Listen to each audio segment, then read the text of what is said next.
Okay, ಈ ವಿಚಾರದಲ್ಲಿ ದೇವೇಗೌಡರು ಗೌರವ ಕೊಟ್ಟು ಬರ್ತಾ ಇದ್ದಾರೋ ಅಥವಾ ಗೌರವ ಕೊಡೋದಾಗಿದ್ರೆ ಅವರು ಚಿಕ್ಕಪ್ಪನೇ ಹೇಳಿದ್ರಲ್ಲ, ಎಲ್ಲೇ ಇದ್ರು ಕೂಡ ಬಂದು ಎದುರಿಸು ಅಂತ ಹೇಳಿ. ಹಾಗಾಗಿ ದೇವೇಗೌಡರು ಪತ್ರ ಬರೆದಿತ್ತು. ಹಾಗಿದ್ದಾಗ ಅವ್ರು ಪತ್ರ ಬರೆದು 3 ದಿನ ಕಾದ ನಂತರ ಈ ಹೇಳಿಕೆಯನ್ನ ಕೊಡ್ತಾ ಇದ್ದಾರೆ ಅಂದ್ರೆ ಅದಕ್ಕೆ ಗೌರವ ಕೊಟ್ಟಿದ್ದ, ಅಥವಾ ಇಲ್ಲಿದೆ ನೋಡಿ, ವಾರೆಂಟ್ ಜಾರಿಯಾಗಿತ್ತು. ಇನ್ನೊಂದು ಕಡೆಗೆ ಅವರಿಗೆ ಉತ್ತರ ಕೊಡಿ ಅಂತ ಹೇಳಿ ಪಾಸ್ಪೋರ್ಟ್ ರದ್ದು ಮಾಡಕ್ಕೂ ಕೂಡ ಮುಂದಾಗಿದ್ರು. ಇದಕ್ಕೆ ಭಯ ಪಟ್ರ. ಒಂದು ಸಲ ಪಾಸ್ಪೋರ್ಟ್ ರದ್ದಾದ್ರೆ ಮತ್ತೆ ವಾಪಸ್ ಪಾಸ್ಪೋರ್ಟ್ ಅನ್ನ ಪಡಿಬೇಕು ಅಂತಂದ್ರೆ ಬಹಳ ಬಹಳ ಕಷ್ಟ ವಿಚಾರದಲ್ಲಿ. ಹಾಗಾಗಿ ಅದಕ್ಕೆ ಭಯ ಪಟ್ರ, ದೇವೇಗೌಡರಿಗೆ ಗೌರವ ಕೊಟ್ರ ನೋಡ್ಬೇಕು. ಸದ್ಯಕ್ಕೀಗ ಪಾಸ್ಪೋರ್ಟ್ ರದ್ದದ ವಿಚಾರದಲ್ಲಿ ಬಹಳ ಚರ್ಚೆ ನಡೀತಾ ಇತ್ತು. ಅರೆಸ್ಟ್ ವಾರೆಂಟ್, ಪಾಸ್ಪೋರ್ಟ್ ರದ್ದು ವಾರ್ನಿಂಗ್ ಬಳಿಕ ಈಗ ಬರ್ತಾ ಇರೋದು. ಮೊನ್ನೆ ಅಷ್ಟೇ ಪಾಸ್ಪೋರ್ಟ್ ರದ್ದು ವಾರ್ನಿಂಗ್ ಅನ್ನ ಕೇಂದ್ರ ಕೊಟ್ಟಿತ್ತು. ಪ್ರಜ್ವಲ್ಗೆ ಉತ್ತರ ಕೋರಿ ಮೊನ್ನೆ ಅಷ್ಟೇ ಶೋಕಾಸ್ ನೋಟಿಸ್ ಅನ್ನ ಕೂಡ ರವಾನೆ ಮಾಡಿದ್ರು. 10 ದಿನ ಸಮಯಾವಕಾಶವನ್ನ ಕೊಟ್ಟಿದ್ರು. ಕೇಂದ್ರದ ವಾರ್ನಿಂಗ್ ಬೆನ್ನಲ್ಲೇ ಈಗ ಸ್ವದೇಶಕ್ಕೆ ಪ್ರಜ್ವಲ್ ಬರ್ತಾ ಇರೋದು ಅಂತ ಹೇಳ್ತಾ ಇದ್ದಾರೆ.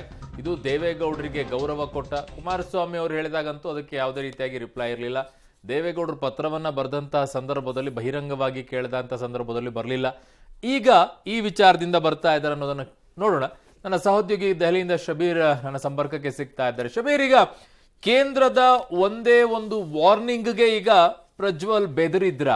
ಗೌರವ ಕೊಡೋದಾಗಿದ್ರೆ ದೇವೇಗೌಡರು ಪತ್ರ ಬರದ ತಕ್ಷಣ ಇಮಿಡಿಯೇಟ್ ಆಗಿ ಈ ಗೌರವವನ್ನು ಕೊಡಬಹುದಾಗಿತ್ತು. ಬಟ್ ಯಾವಾಗ ಈ ಶೋಕಾಸ್ ನೋಟಿಸ್ ಬಂತೋ ಅದಾದ ನಂತರ ಕಷ್ಟ ಆಯ್ತು ಅಂತ ಕಾಣಿಸುತ್ತೆ. ಕಾರಣ, ಒಂದ್ಸಲ ಪಾಸ್ಪೋರ್ಟ್ ರದ್ದಾಗ್ಬಿಟ್ರೆ ವಾಪಸ್ ಪಡೆಯೋದು ಬಹಳ ಕಷ್ಟ ಆಗ್ಬಿಡುತ್ತೇನೋ ಅಂತ ಹೇಳಿ. ಯಾವುದಕ್ಕೆ ಬೆದರಿದ್ದಾರೆ ಅಂತ ಅನ್ಸುತ್ತೆ? ಅರುಣ್ ನೋಡಿ, ಪ್ರಜ್ವಲ್ ರೇವಣ್ಣ ಅವರು ಎಲ್ಲ ರೀತಿಯಿಂದಲೂ ಕೂಡ ಒತ್ತಡಕ್ಕೆ ಸಿಗಾಕೊಳ್ತಾ ಇದ್ದಾರೆ.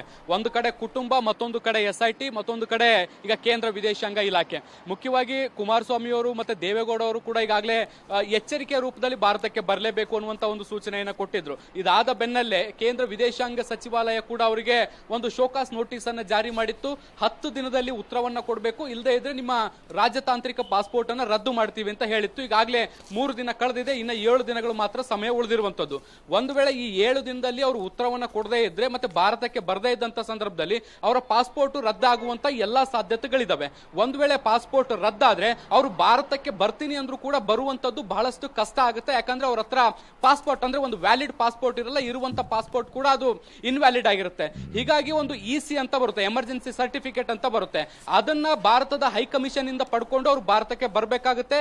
ಈ ಏನು ಎಮರ್ಜೆನ್ಸಿ ಸರ್ಟಿಫಿಕೇಟ್ ಅನ್ನು ಕೂಡ ಹೈಕಮಿಷನ್ ಕೊಡಬೇಕಾದಂತ ಸಂದರ್ಭದಲ್ಲಿ ಪ್ರಯಾಣಿಕರ ಹಿನ್ನೆಲೆ ಮತ್ತೆ ಚಾರಿತ್ರ್ಯವನ್ನ ಎಲ್ಲವನ್ನು ಕೂಡ ಪರಿಶೀಲನೆ ಮಾಡಿ ಕೊಡುವಂತದ್ದು. ಈಗ ಕೇಂದ್ರ ವಿದೇಶಾಂಗ ಇಲಾಖೆ ಕೊಟ್ಟಿರುವಂತಹ ನೋಟಿಸ್ಗೆ ಅವರು ಸಮರ್ಪಕವಾದಂತಹ ಉತ್ತರವನ್ನ ಕೊಟ್ಟಿಲ್ಲ ಅಂತಾದ್ರೆ ಭಾರತದ ಹೈಕಮಿಷನ್ ಕೂಡ ಅವರಿಗೆ EC ಅನ್ನು ಕೊಡುವಂತದ್ದು ಡೌಟ್.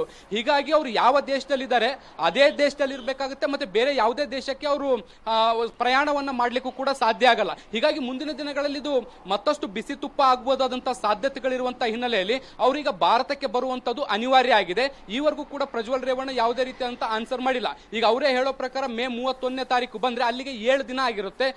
ಭಾರತಕ್ಕೆ ಬಂದ ಮೇಲೆ ಅವರು ಶೋಕಾಸ್ ನೋಟಿಸ್ಗೆ ಉತ್ತರವನ್ನ ಕೊಡ್ತಾರ, ಅಥವಾ ಈಗ ವಿಡಿಯೋದಲ್ಲಿ ಏನ್ ಹೇಳಿದ್ದಾರೆ ಅದನ್ನೇ ನೋಟಿಸ್ ನಲ್ಲಿ ಉತ್ತರವಾಗಿ ಲಿಖಿತ ರೂಪದಲ್ಲಿ ಕೊಡ್ತಾರ ಅನ್ನುವಂಥದ್ದು ಇನ್ನಷ್ಟೇ ಕಾದ್ ನೋಡ್ಬೇಕು. ಆದ್ರೆ ಅವ್ರ ಮೇಲಿರುವಂತಹ ತೀವ್ರ ಒತ್ತಡ ಮತ್ತೆ ಪಾಸ್ಪೋರ್ಟ್ ರದ್ದಾದ್ರೆ ಭಾರತಕ್ಕೆ ಬರುವಂತದ್ದು ಬಹಳ ಕಷ್ಟ ಆಗಬಹುದಾದಂತ ಸಾಧ್ಯತೆ ಇರುವಂತಹ ಹಿನ್ನೆಲೆಯಲ್ಲಿ ಅವರು ಭಾರತಕ್ಕೆ ಬರುವಂತಹ ನಿರ್ಧಾರ ಮಾಡಿರಬಹುದು ಅಂತ ಈಗ ಲೆಕ್ಕಾಚಾರ ಹಾಕಲಾಗ್ತಾ ಇದೆ. ಅರುಣ್. ಓಕೆ ಶಬೀರ್, ನಿಮ್ಮೆಲ್ಲ ಮಾಹಿತಿಗೆ ಧನ್ಯವಾದಗಳು.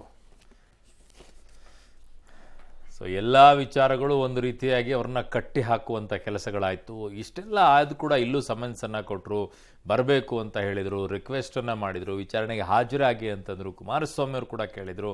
ಎಲ್ಲರೂ ಕೂಡ ಕೇಳಿಕೊಂಡಾಗ ಯಾವ ಉತ್ತರಗಳು ಕೂಡ ಬರಲಿಲ್ಲ. ಫೈನಲಿ ದೇವೇಗೌಡ್ರೆ ಒಂದು ಪತ್ರವನ್ನ ಬರಿಬೇಕಾದಂತ ಪರಿಸ್ಥಿತಿಗಳು ಬಂತು. ಅದಾದ ನಂತರ ಪಾಸ್ಪೋರ್ಟ್ ಅನ್ನು ರದ್ದು ಮಾಡುವಂತ ಪರಿಸ್ಥಿತಿ ಬಂತು, ವಾರೆಂಟ್ ಜಾರಿ ಆಯಿತು. ಇದು ಬಹಳ ಬಹಳ ಇಕ್ಕಟ್ಟಿಗೆ ಸಿಲ್ಕೋ ಪರಿಸ್ಥಿತಿಗೆ ಅವ್ರನ್ನ ತಂದು ವಿಡಿಯೋ ಮಾಡಿ ಕಳಿಸುವಂಥದ್ದಾಯಿತು. ಹಾಗಾಗಿನೇ ಬರ್ತಾ ಇದ್ದಾರೆ. ಎಲ್ಲರೂ ಬಹುತೇಕ ಅನ್ಕೊಂಡಿದ್ದು ರಿಸಲ್ಟ್ ಬಂದ ಮೇಲೆ ಅವ್ರು ನೋಡ್ತಾರೆ ಅಂತ ಹೇಳಿ ಅನ್ಕೊಳ್ತಾ ಇದ್ರು. ಬಟ್ ಅದಕ್ಕಿಂತಲೂ ಮುಂಚಿತವಾಗಿನೇ ಬರ್ತಾ ಇದ್ದಾರೆ.